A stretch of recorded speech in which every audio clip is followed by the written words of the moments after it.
According to GLAAD.org, 41% of transgender people have attempted suicide.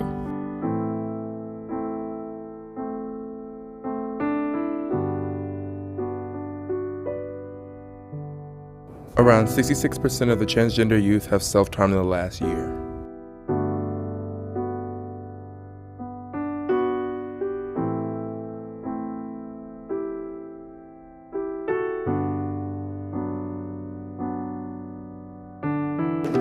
%33% of trans homeless people are turned away from homeless shelters.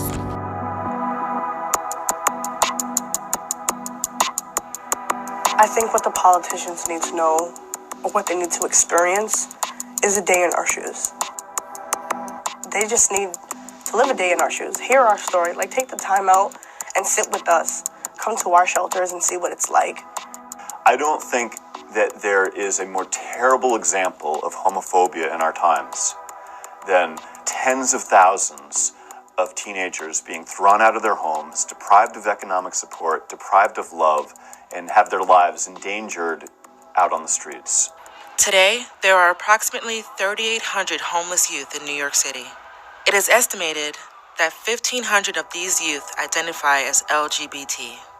Government funding provides fewer than 200 shelter beds for all homeless youth in the city. Despite not having enough beds to address all of New York City's homeless youth, this year, the state of New York slashed funding for homeless youth services by 50% to just over $2 million a year.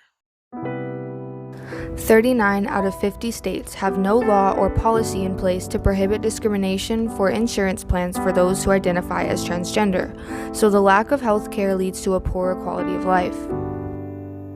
Part of it is to help understand why transgender people might not be accessing health care, and to bring awareness to the fact of the depression suicide rate that we have within the transgender community, and that there's things that can be done about that. And education is the key. You get misgendered, you don't want to stay.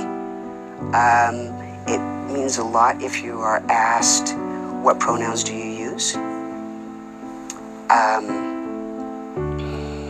What name do you prefer to be called by? Mental health resources that are desperately needed are not readily available, and this affects suicide rates.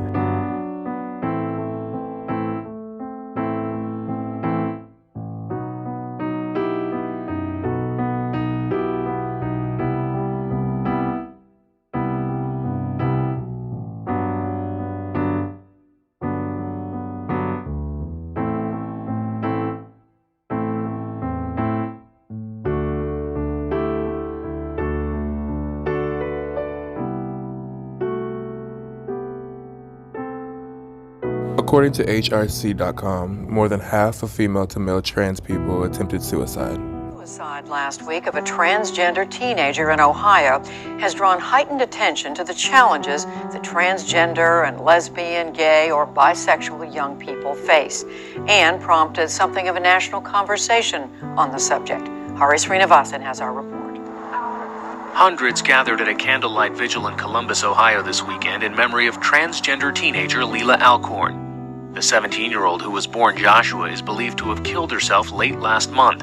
Alcorn's story gained nationwide attention after a suicide note was posted posthumously on her Tumblr page. In it, she detailed her struggles with her identity and placed much of the blame on her devoutly Christian parents, who she claims refused to accept her. She wrote, "The only way I will rest in peace is if one day transgender people aren't treated the way I was. They're treated like humans with valid feelings and human rights." NTQTOC works to transform the mental health of trans and queer people of color in North America. They acknowledge the diversity of the community with language, identity, and history. They utilize and provide social workers, psychologists, counselors, and psychotherapists. If action isn't taken, discrimination will continue, suicide rates will increase or stay constant, and ignorance towards trans people will continue. What can you do to help? You can donate with whatever funds you have available. You can help raise awareness or advocate on social media. Be an ally and stand up for trans people when possible and use their proper pronouns. You can send in the spare basic necessities you've got lying around, like toothbrush or tampons.